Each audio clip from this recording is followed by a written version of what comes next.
Ai, eu tô sentindo que isso aqui vai dar errado. Ai, tá tudo tão bom pra ser verdade. O que será que pode acontecer? Será que vai acontecer algum acidente? Certeza que eu não vou dar conta desse desafio. É impossível eu conseguir lidar com isso.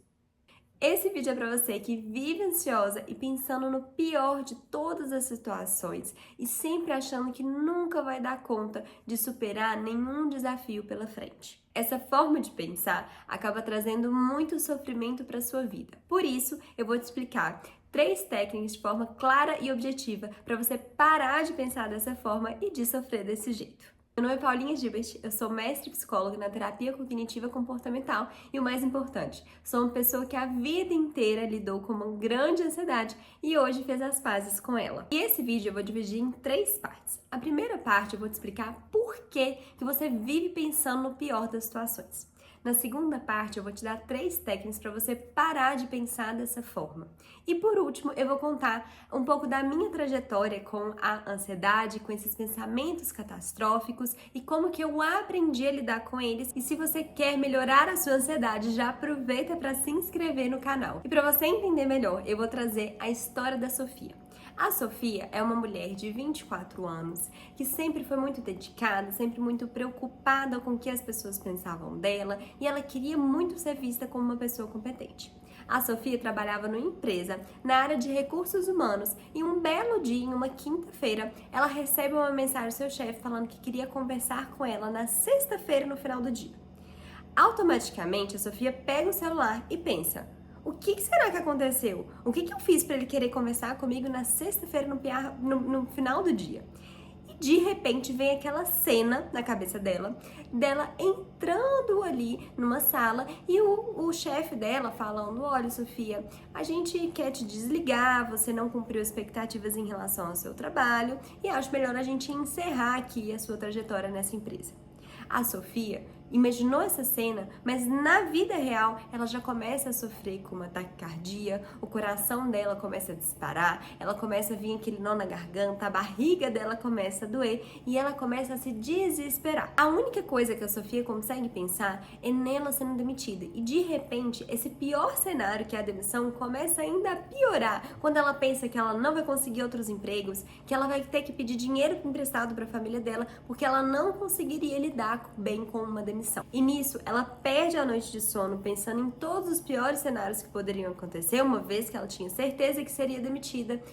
No dia seguinte, ela vai almoçar e nem consegue comer a comida direito porque o estômago já estava embrulhado. Ela nem consegue conversar com a equipe, imaginando o que pode ter acontecido, quem que reclamou do trabalho dela. Chega a hora da reunião, a Sofia já tremendo entra na sala e já começa a se defender, falando que ela queria falar, que ela estava muito sobrecarregada, que ela não tinha feito certas entregas, mas porque a equipe não tinha ajudado. A Sofia já entra na defensiva.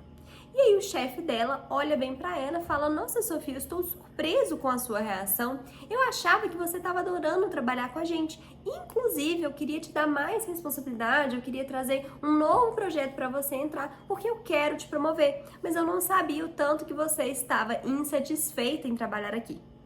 Automaticamente a Sofia se sente o quê? Muito envergonhada e não consegue entender como que ela pensou e tinha certeza que ela seria demitida e na verdade ela estava sendo elogiada. Esse exemplo só ilustra uma das mentiras que o seu cérebro te conta, que é a chamada distorção cognitiva. Nesse caso em específico, é a distorção cognitiva de catastrofização. Existem mais de 10 distorções cognitivas.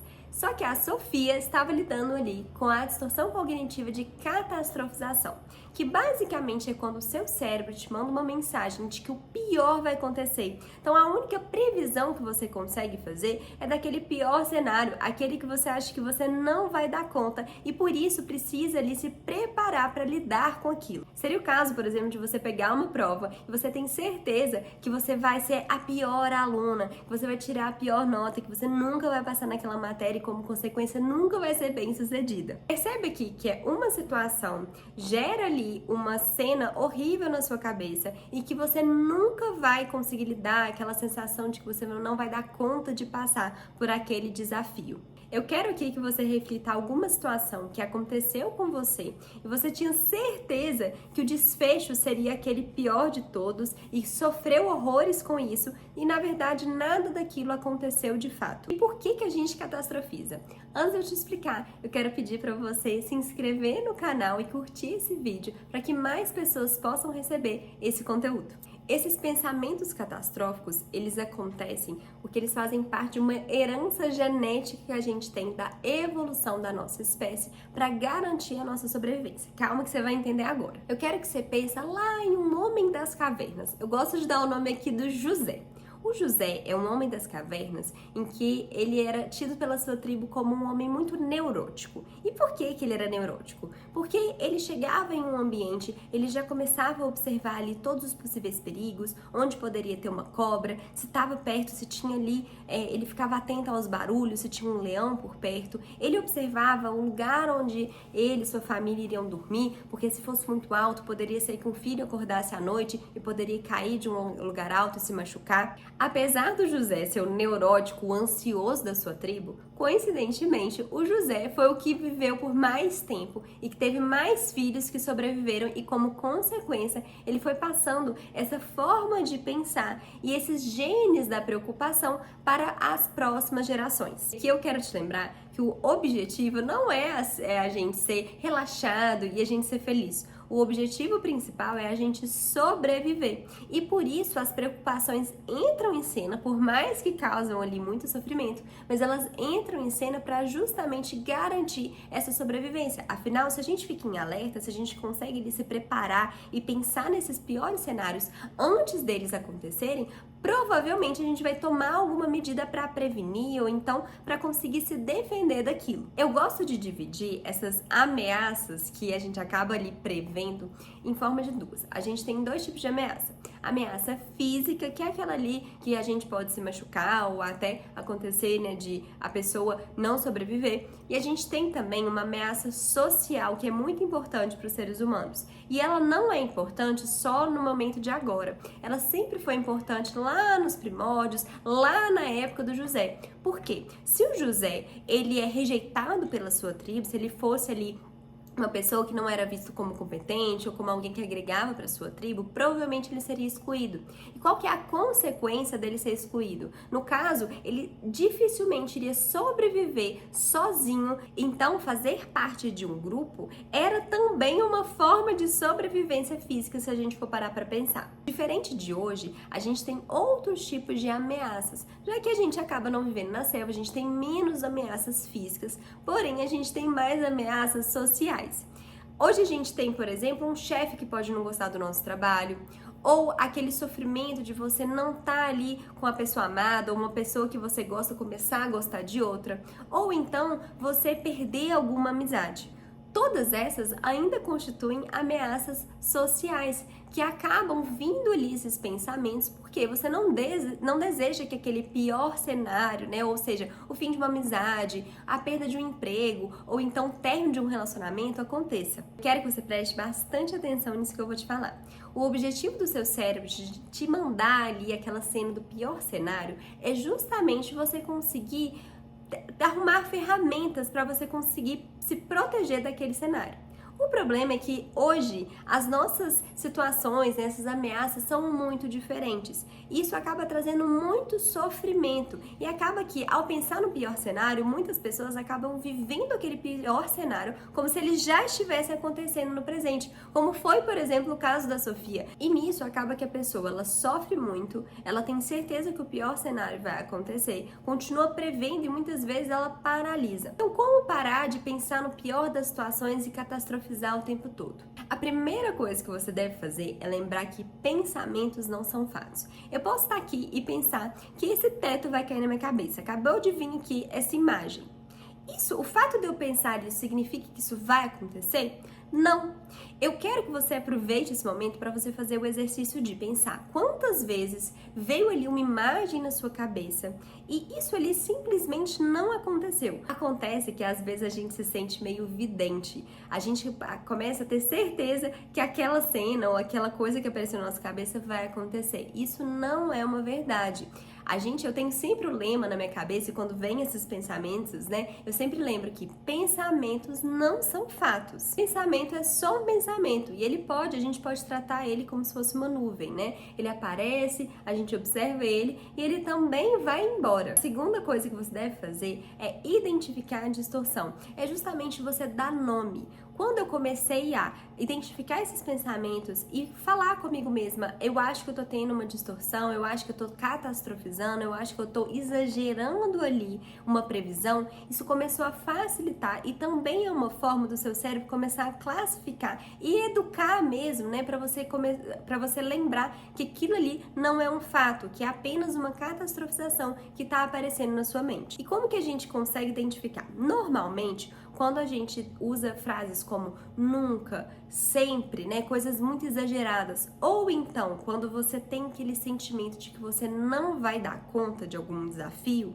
normalmente a gente está lidando com uma catastrofização. E a terceira coisa que você deve fazer é começar a questionar esses pensamentos usando as seguintes perguntas. A primeira é: eu já me desesperei e achei que algo terrível iria acontecer e no final ficou tudo bem? Essa pergunta te ajuda a lembrar que possivelmente isso que você está fazendo nesse momento é uma catastrofização. No caso da Sofia, ela poderia lembrar das inúmeras vezes que ela achou que ela seria xingada pelo chefe ou que algum colega não gostou do trabalho dela e no final das contas ficou tudo bem, ou então caso ela tenha recebido algum feedback, aquele feedback foi dado de uma forma muito mais gentil do que ela conseguiu prever. A segunda pergunta é: quais possibilidades de outros desfechos eu não estou considerando?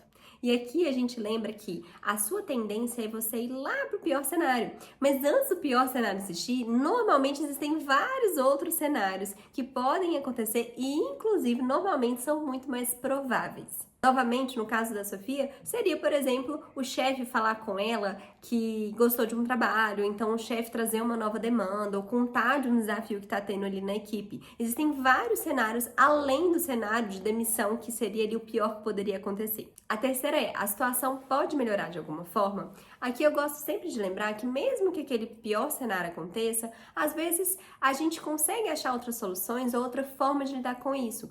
No caso, seria, por exemplo, a Sofia lembrar que caso a pior situação acontecesse, que vamos supor que ela realmente fosse demitida, ela poderia, por exemplo, começar ali ou montar uma empresa que ela tanto desejava, ou então mandar currículo e ter novas oportunidades em lugares às vezes que poderiam até valorizar mais ela, ou ter novos desafios em que ela aprenderia mais. E a quarta pergunta: qual a probabilidade do que eu temo realmente acontecer? Aqui eu gosto sempre de lembrar dessa probabilidade, porque muitas vezes a gente esquece que o que a gente está pensando às vezes tem ali uma probabilidade de 10%. Um grande exemplo que eu gosto é trazer isso para pessoas que têm medo de avião e que têm certeza que aquele avião vai cair. E quando a gente olha as estatísticas, a gente lembra, né, que esse pior cenário, a probabilidade é muito pequenininha. A quinta pergunta, na minha opinião, é a que eu mais gosto: quais evidências que eu tenho a favor desse pensamento e quais evidências que eu tenho contra esse pensamento? Então vamos lá, no caso da Sofia, seria, por exemplo, ela lembrar: evidências que eu tenho a favor. Sexta-feira, no último horário do dia, realmente é um horário que meu chefe demite, isso é uma evidência a favor do pensamento, né, que ela seria demitida. Uma outra evidência é que ela não conseguiu fazer uma entrega importante ali na semana anterior. E a gente tem uma outra evidência que às vezes a gente tem ali dentro de recursos humanos, as pessoas estão demitindo em outras empresas. São evidências que corroboram essa ideia, né, de que ela seria demitida. Quais evidências contra esse pensamento? Ela lembrar, por exemplo, que o chefe já tinha marcado em vários momentos reuniões sexta-feiras no final do dia. Ela lembrar também que recentemente ela tinha recebido um elogio ali sobre o seu trabalho. Ela lembrar que ela lida muito bem, que ela consegue ali administrar muito bem a relação com a equipe dela. E por último, ela lembrar que ela não recebeu recentemente nenhum feedback falando que ela poderia ser demitida e que ninguém ali estava falando, né, que as pessoas da área dela seriam demitidas por uma questão de verba da empresa, que pelo contrário, a empresa estava indo muito bem.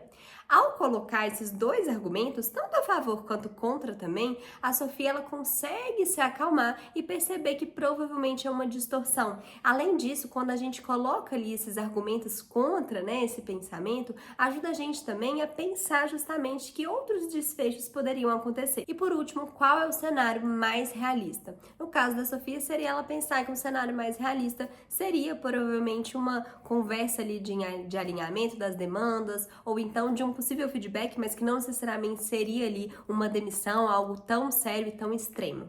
E agora eu vou trazer um pouco da minha experiência pessoal. Essa era a principal distorção cognitiva que eu tinha. Eu vivia desde criança catastrofizando tudo. Eu chegava em um ambiente, eu já pensava em tudo que poderia dar errado, em possíveis acidentes. Eu todos os dias levantava com medo de perder alguém em algum acidente. Eu sempre pensava que eu seria demitida. Essa distorção já me trouxe muito sofrimento e eu só consegui melhorar isso uma vez que eu consegui fazer essas perguntas que eu citei no vídeo e eu conseguia anotar as respostas para justamente meu cérebro fixar que a forma com que eu enxergava a vida e as coisas eram muito distorcidas e que existiam outros cenários além daquele que eu sempre fazia previsão. Inclusive, o caso da Sofia que eu comentei ali no início do vídeo é um caso real de quando eu tinha 24 anos. Tinha certeza que eu seria demitida, já cheguei praticamente chorando na conversa, né, na reunião. E, na verdade, eu estava sendo promovida.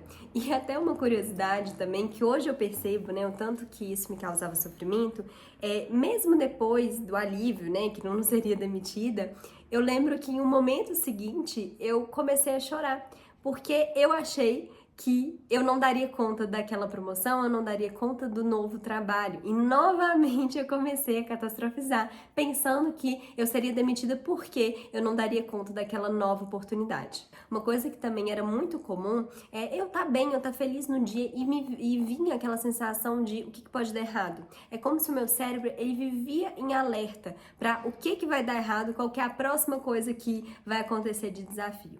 E aí, além dessas perguntas, uma coisa que me ajudou foi entender e internalizar que mesmo que um desafio acontecesse na minha vida, que eu tinha ferramentas, que eu tinha condição de lidar com eles. Uma das coisas que mais prejudica essa catastrofização é justamente esse sentimento de que a gente não dá conta.